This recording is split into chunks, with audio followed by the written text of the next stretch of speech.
വേനലവധിയുടെ കണ്ണീരോർമ്മകളുമായി മുന്നുയാത്രയായി. ഒരു മൾബറി പഴത്തിനു വേണ്ടിയുള്ള അവന്റെ അതിയായ ആഗ്രഹം പക്ഷേ ചെന്നെത്തിയത് മരണത്തിലായിരുന്നു.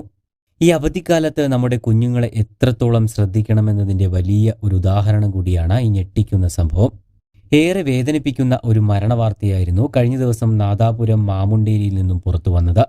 മാമുണ്ടേരി നെല്ലിയുള്ളതിൽ ഹമീദ് സലീന ദമ്പതികളുടെ ഇളയ മകനായ മുനവർ അലിയാണ് കഴിഞ്ഞ ദിവസം അതിദാരുണമായി മരണപ്പെട്ടത്.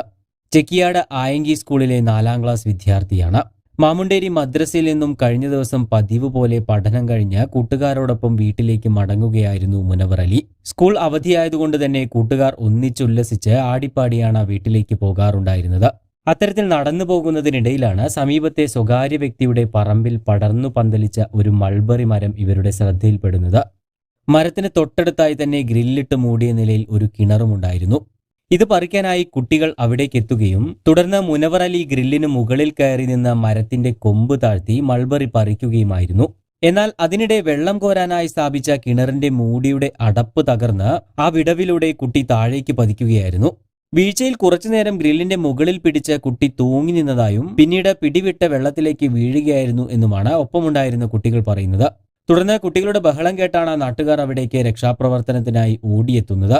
ഉടൻ തന്നെ നാട്ടുകാർ കിണറ്റിലിറങ്ങി കുട്ടിയെ രക്ഷപ്പെടുത്തുകയും കല്ലാച്ചിയിലെ സ്വകാര്യ ആശുപത്രിയിൽ പ്രവേശിപ്പിക്കുകയുമായിരുന്നു. പക്ഷേ അപ്പോഴേക്കും മരണം സംഭവിച്ചിരുന്നുവെന്നാണ് ഡോക്ടർമാർ അറിയിച്ചത്. എന്തായാലും 10 വയസ്സുകാരന്റെ ഈ ദാരുണമായ മരണവാർത്ത കേട്ട് ഒരു നാട് ഒന്നടങ്കം വിറങ്ങലിച്ചിരിക്കുകയാണ്. സ്കൂൾ അവധി സമയങ്ങളിലാണ് ഏറ്റവും കൂടുതൽ കുട്ടികളുടെ മരണവാർത്തകൾ കേൾക്കാറുള്ളത്. അതിൽ മുൻപന്തിയിൽ നിൽക്കുന്നത് മുങ്ങിമരണമാണ്. നമ്മുടെ കുഞ്ഞുങ്ങളെ ഇത്തരത്തിലുള്ള അപകടങ്ങളിൽ നിന്നും സംരക്ഷിക്കുക എന്നത് ഓരോ രക്ഷിതാക്കളുടെയും ഉത്തരവാദിത്വം തന്നെയാണ്. അതുകൊണ്ട് തന്നെ ഇത്തരത്തിലുള്ള അപകടങ്ങളെക്കുറിച്ച് അവരെ പറഞ്ഞ് ബോധവാന്മാരാക്കുക എന്നതാണ് നാം ആദ്യം ചെയ്യേണ്ടത്. കൂടാതെ രക്ഷിതാക്കളുടെ ഒരു ശ്രദ്ധ കുട്ടികളിൽ എപ്പോഴും ഉണ്ടായിരിക്കണം. കൂടുതൽ വാർത്തകൾക്കും വിശേഷങ്ങൾക്കും ചാനൽ സബ്സ്ക്രൈബ് ചെയ്യാൻ മറക്കരുത്.